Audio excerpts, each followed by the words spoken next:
Dear student, आज class 12 की physics की क्लास में आप लोगों का स्वागत है।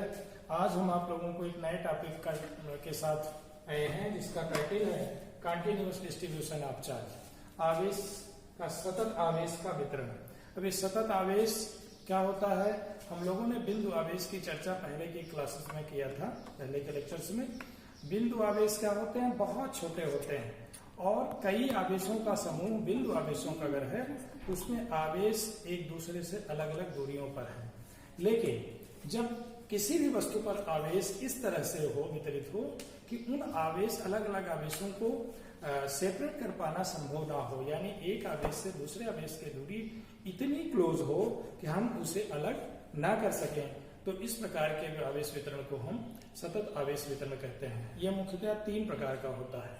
पहला, रेखीय आवेश वितरण, जब आवेश केवल एक सरल रेखा में हो या वक्र रेखा में हो, कुल मिलाकर के एक रेखा में हो, वन डायमेंशनल हो, तो इस प्रकार के वितरण को हम रेखीय आवेश वितरण कहते हैं।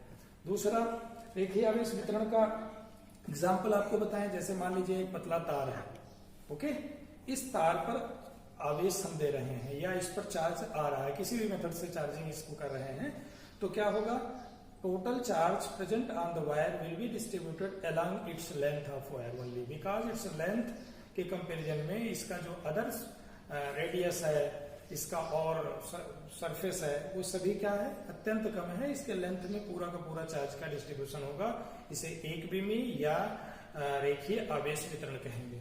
सेकंड थिंग इज, जैसे मान लीजिए दूसरा पृष्ठीय आवेश वितरण, सरफेस चार्ज डिस्ट्रीब्यूशन बोलते हैं।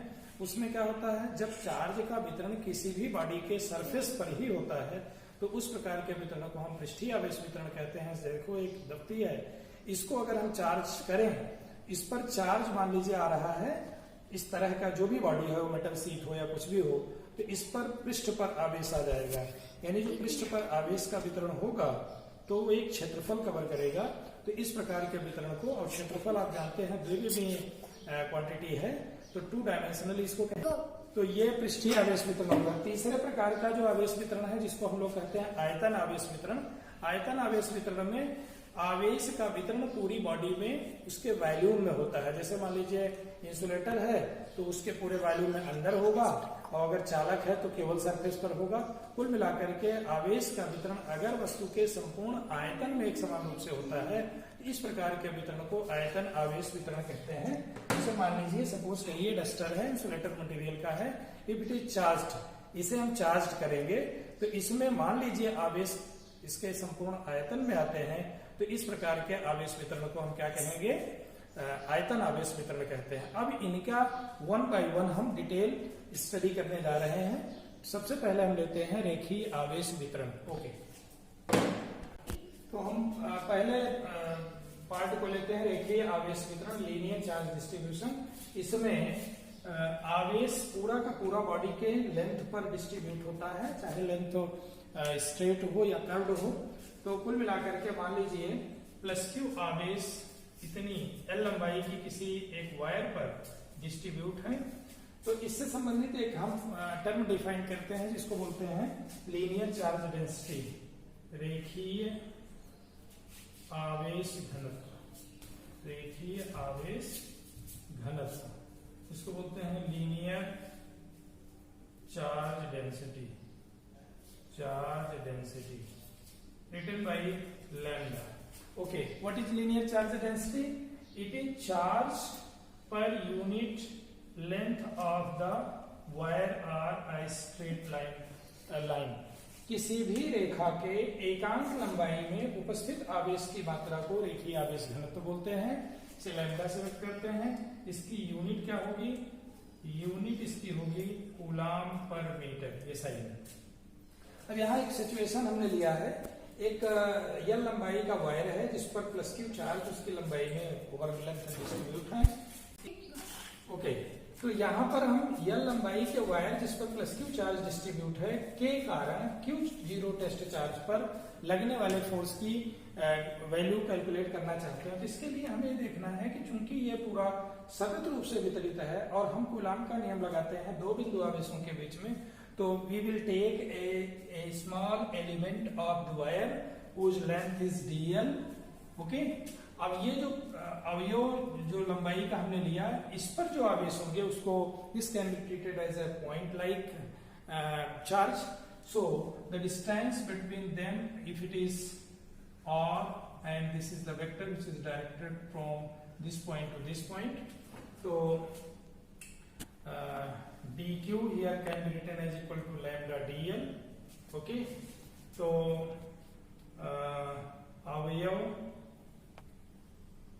अवयव के कारण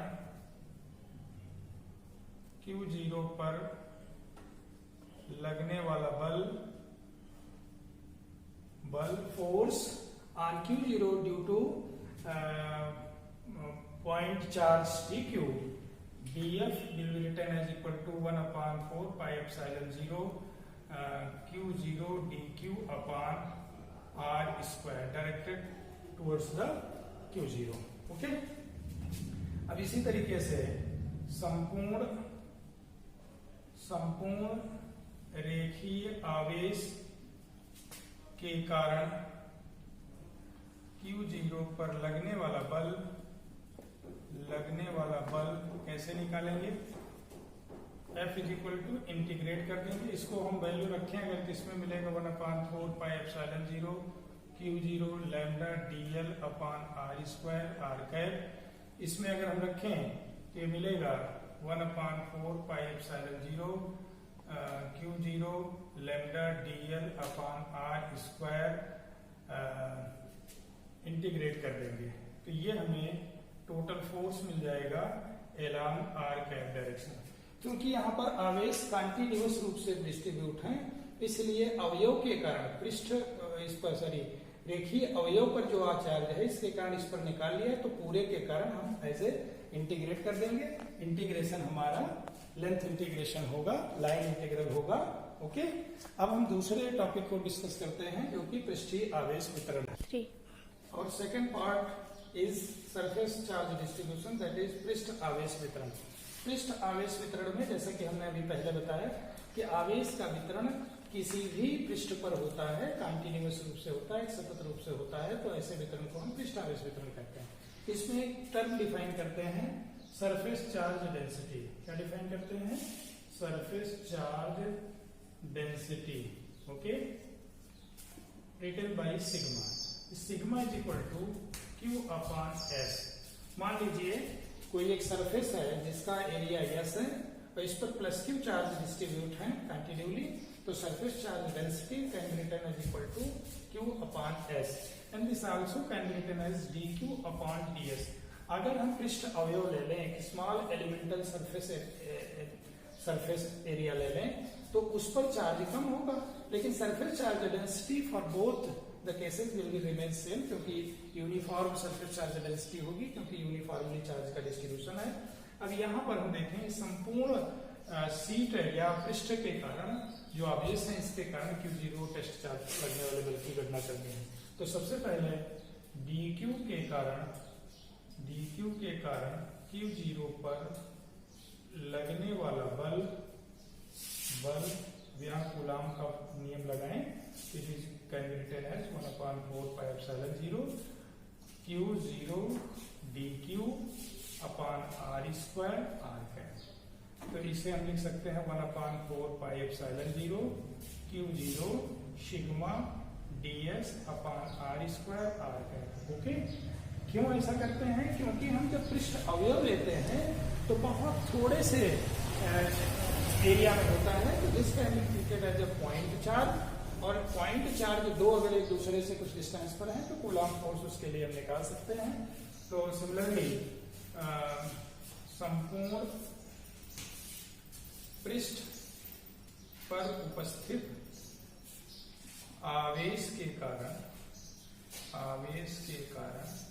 Q0 पर लगने वाला बल, यानी the force experienced by Q0 due to whole charged surface can be written as equal to F integral surface integral होगा 1/4 pi epsilon 0 Q0 sigma ds upon r square r। Okay. तो तो यहाँ पर एक चीज ये कर सकते हैं 1/4 pi epsilon 0 Q0 take outside and right here sigma ds upon r square r।